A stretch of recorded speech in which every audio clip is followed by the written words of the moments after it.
Welcome to another video from DIY Daily. Just put together a full step-by-step guide just showing you how to replace a fuel injector on this 2017 Mercedes A Class A200. Now this one's the 2.1, which is actually the Mercedes engine in it. Quite a lot of these little A classes have the little 1.5 Renault engine in them. But on this engine, the injectors count from the timing end across to the gearbox end. We're replacing number 4, which is this one right on this end there. And I'll just show you the new, all we're done at the minute. Let's just pop the top engine cover off. As far as injector replacement go, it's quite straightforward. I'll run you through it in a minute, but you can see most of the injector. There's not too much to strip off or anything for access. Hopefully the injector comes out okay. We'll have a go at it. Sometimes it can be a bit tight. If we just show you the bits we've got a few tools out ready.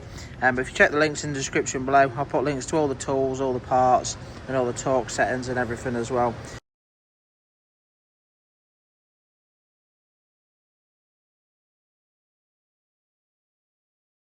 Basically, we've got a brand new, genuine Mercedes injector. And we've just got a new clamp and a new bolt as well. You should always really replace the bolts when replacing the injectors. But yeah, we'll just crack on now, get stuck into it and just run you through everything a step at a time. If you haven't already subscribed to the channel, just click on the red subscribe button below to make sure you don't miss out on any future content. Yeah, the first thing we're going to do, I'll just try and mount the camera up as best as we can while doing it, just to show you what we're going to do. But basically we need to undo the high pressure pipe there, 17mm spanner on that. We're just going to use a little flat bladed screwdriver. This is the return pipe there, and basically we just need to gently pry this piece up there.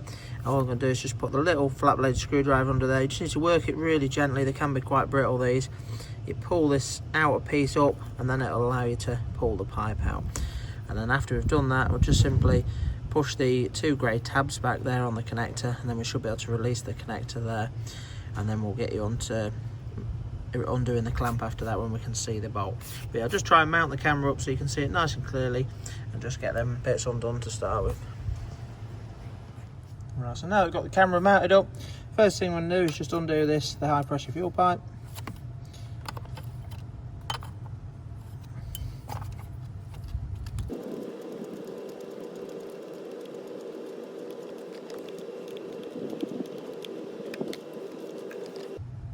And now that's undone, next thing we're going to do is just release the little clip for the return pipe. And just see, little flat bladed screwdriver, just be a little bit careful, you just get it under there and you can just simply work that back. And when you've got it back in that position there, you should then be able to release the return pipe. So they can be a bit brittle, so you do just need to be a little bit careful with it as you do it, that's all.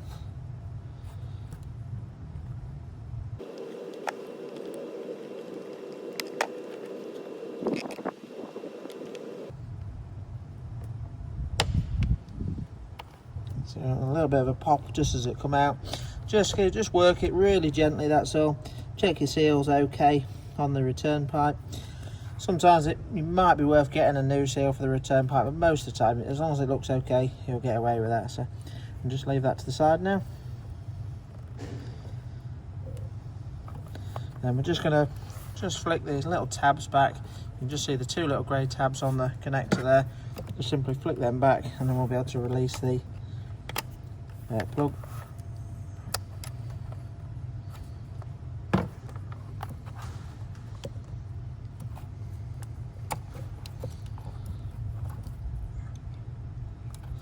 That's the connector out of the way.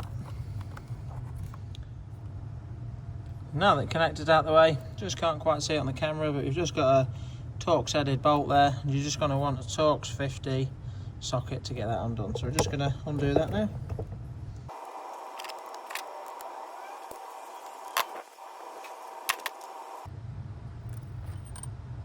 That's the bolt out. And we're just going to try and fish the clamp out.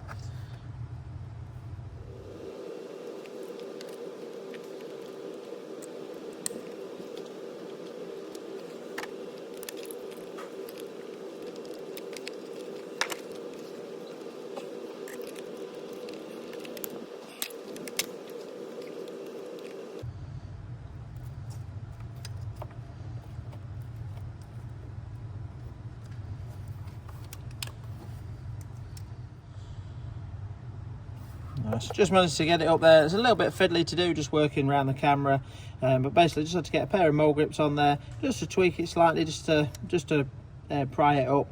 It wasn't too tight at all. Sometimes some of these injectors can get a bit seized, especially if they've sort of leaked and blown carbon all around them, but you can see it's quite clean around there. But rather than trying to fish the clamp out, I've just sort of pulled the injector up with it on. It's going to make it easier. But as you pull it up, just make sure you tuck your return pipe down to the back so you don't damage it.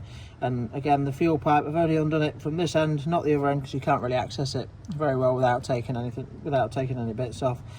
So just had to just gently pull it past that as well. But you can see we should be able to pull it all the way up now.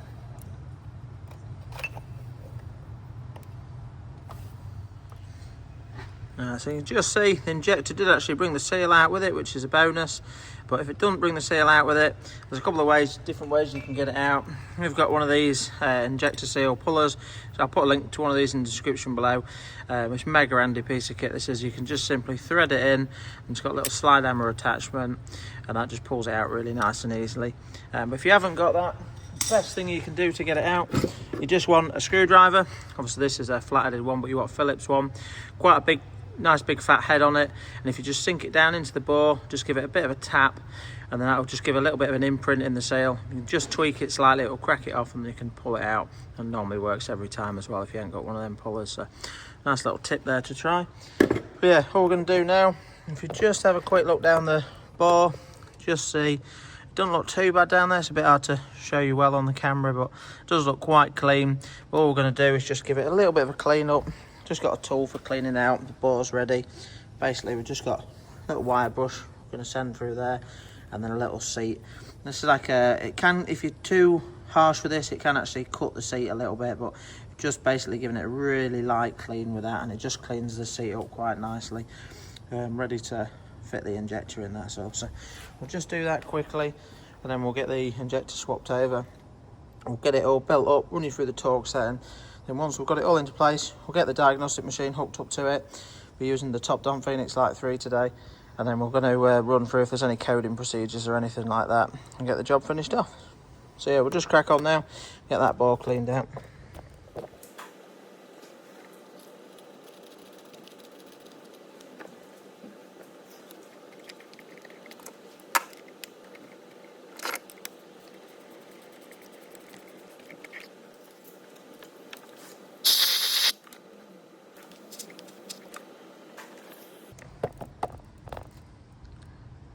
As you can just see, can't quite focus on it, but we've got it nicely cleaned out in the bottom there now.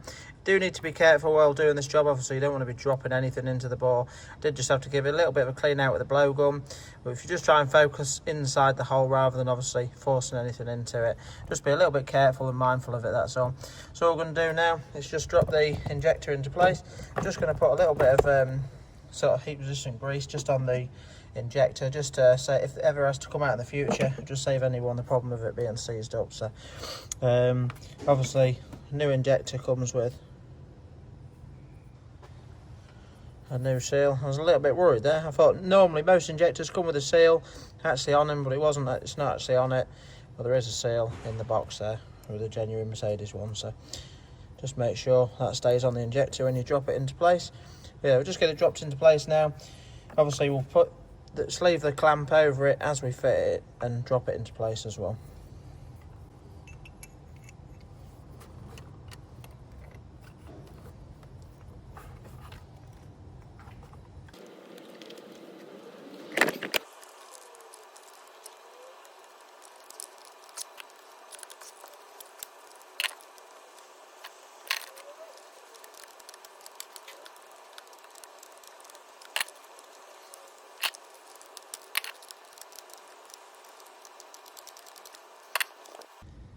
So the injector's seated in the hole now. It always pays to be careful with bits like this. They are obviously quite expensive. Just as I dropped it into the hole, before putting it right down, I just wanted to make sure that I've got the threads started on the high pressure fuel pipe there. So I've just started the threads on there, just enough so that when it's in place, it's not going to be too awkward to fit them or anything like that. And just simply now going to drop the injector bolt in. Again, just start the threads on it and just really lightly wind it down, just finger tight, and then we'll get ready to run you through the torque setting. But we'll do that in a minute once we've got the threads wound down.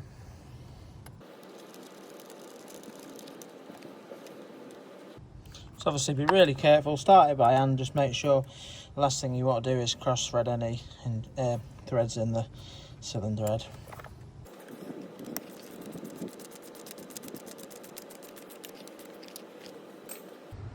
Right, so we've just got that bolt nipped up by hand. The next thing we're going to do is torque it up. Now we're using a digital torque wrench, you don't have to use a digital one, but it's a really nice piece of kit. This one does newton meters and angles. But the torquing of the bolt is done in 3 stages. Basically stage 1 do 15 newton meters, stage 2 do 90 degrees, and then stage 3 another 90 degrees. So I'm just going to run through that now, torque it down correctly, and then once we've got it all torqued down, we can run through just finishing off the last few bits, putting the return hose in, nipping that bit up there. And I forgot to say earlier on, should have probably said at the start as well, it's well worth, before you put your injector in, or once you've got it at this stage, take a nice clear photo of the top of the injector. It's not too bad on these because you can see it afterwards anyway, but we might need some of these numbers after it if there's any coding to be done with a diagnostic machine. So yeah, it's always worth just taking a quick picture of that before you actually put it into place, or put anything over the top of it where you can't see it anymore. But yeah, let's just get it all torqued up now. Right, so we're just going to start with stage 1, which is 15 newton meters.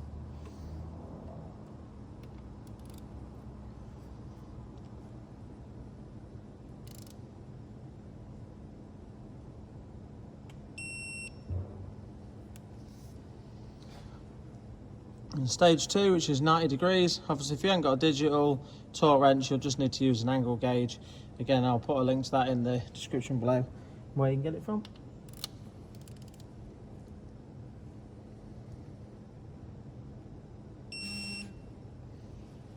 So that's stage 2, and stage 3 is another 90 newton meters.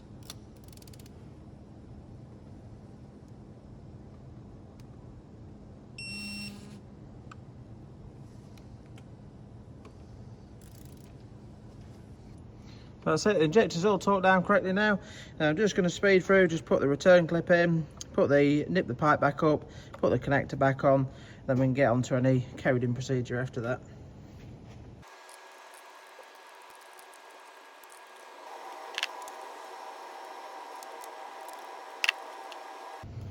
With the high pressure pipe, it doesn't want to be silly tight. It does want a reasonable nip up, but you've just got to be careful. You definitely don't want to be doing it too tight. And when you're happy your return pipe clips into place, just give it a little bit of a wiggle just to make sure that it is locked down into place, that's all. And again, with your connector, once you've got it into place, you'll just feel you can just push your 2 grey clips in, and it just sort of clicks just as it goes home and locks it into place properly. So yeah, all we're going to do now is just get in the vehicle. We'll get the scanner hooked up to it. I might just try start the vehicle just before doing anything. It's just because the fuel pipe's been off, the fuel might have run back a little bit, so it might just crank over a little bit before it fires up. But I generally like to just get it up and running just before I start, because it might log like a fuel pressure fault code or something like that. So at least we'll get a chance then to clear everything out of it before we have a go at coding it and looking if there's any sort of programming procedures.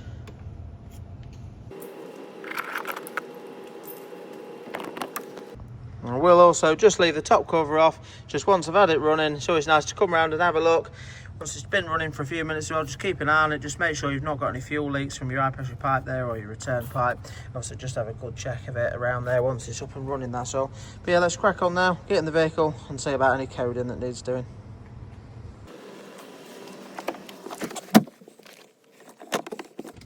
Let's just give it a quick fire up, just see how it sounds.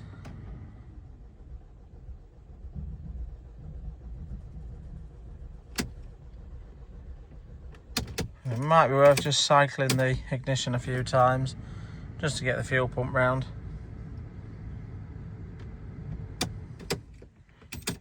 Just try that, just cycle it sort of 3 or 4 times, just leave it about 10 seconds each time with the ignition on stage 2.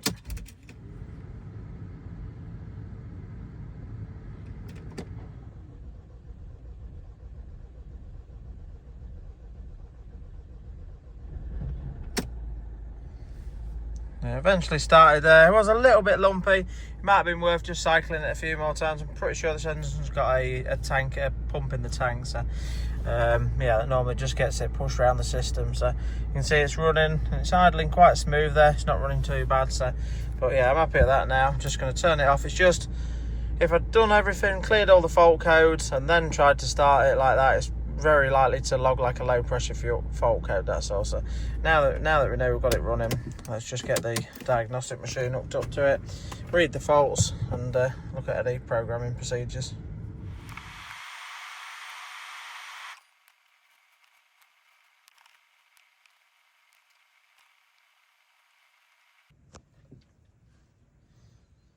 Right, so just done a full scan there. You can just see we've got a fuel pressure system 2 low fault, as I suspected that it would log that. So we're just going to clear that code out now.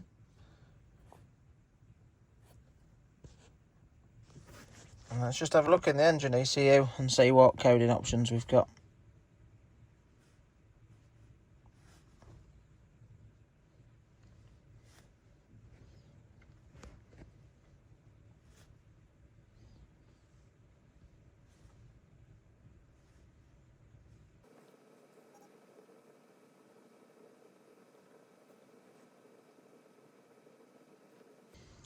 Listen, just seeing the special functions, we've got an option there in injector injection quantity adjustment. If you go into that one, we are going to need to input the code from the injector, as you can see it says on there. So we've just run through the procedure now. You can see there's all the existing codes. Now I just had to print off a nice clear picture of the new code that we're going to be inputting, and you can just compare. You can just double check against the old one if you want, just to make sure it's on the same cylinder as what you fitted. But there's the 20-digit code on there. So we're just going to obviously press the right option to redo cylinder number 4, which you can just say F7 for edit cylinder 4. So then we can just put the new number in.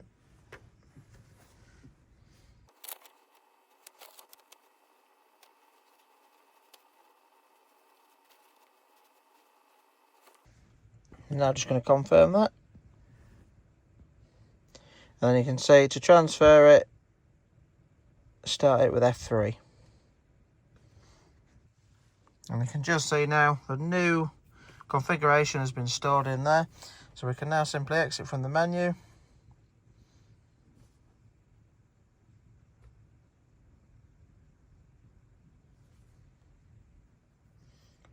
Now you can just see on there is also a teaching procedure for driving as well. Sometimes you might have to do that. Now on a lot of the Peugeots and Citroens, they don't have a specific coding procedure. Same with the Volvo as well, and like the 1600 diesels, and you have to do like a driving procedure. But as long as this has took the code now and it's starting and running okay, shouldn't really be a problem. I'm just going to start it up now, just make sure it sounds okay.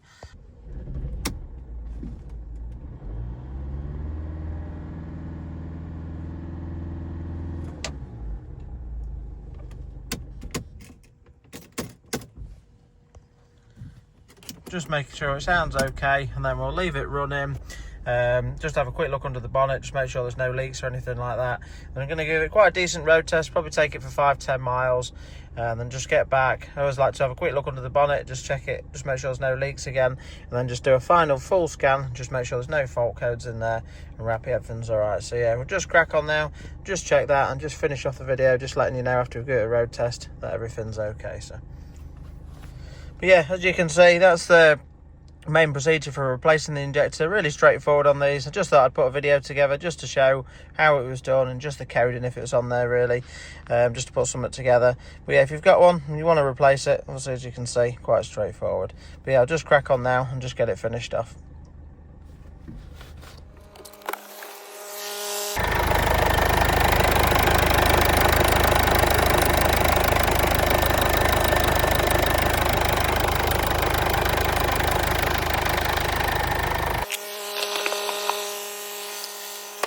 Right, so just got back from road test now. Now, I did initially do the road test after just programming the injector, but I did decide to carry out the proper procedure with the driving calibration as well. So I've actually done about 15 miles-ish in it now. It's running absolutely perfect, nice and smooth.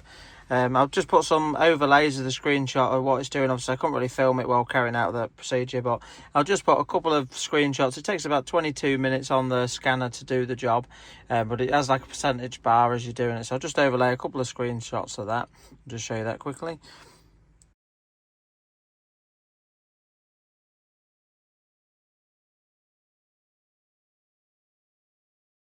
But yeah, basically once that carried out, you just simply end the procedure with F3 and it just submits it. And then since getting back, I've just done a full diagnostic scan, and you can just see everything's nice and clear. I mean, obviously there's no real need to read all the other ECUs, but as you've seen with my other videos, I do like to give it a full scan every time, just in case there's any other issues in different ECUs that can obviously relate to any other engine issues or anything like that as well. So but yeah, everything's nice and clear in there, no faults at all. It's running absolutely spot on. I just thought I'd put that video together. If anyone's wanting to replace an injector, it does need coding, so you will need a decent diagnostic machine to do that as well. But the actual injector replacement, as you can see, it's quite a straightforward replacement. But yeah, hope you liked the video. If you did, give it a quick thumbs up and subscribe to the channel. Thanks for watching, and we'll see you next time.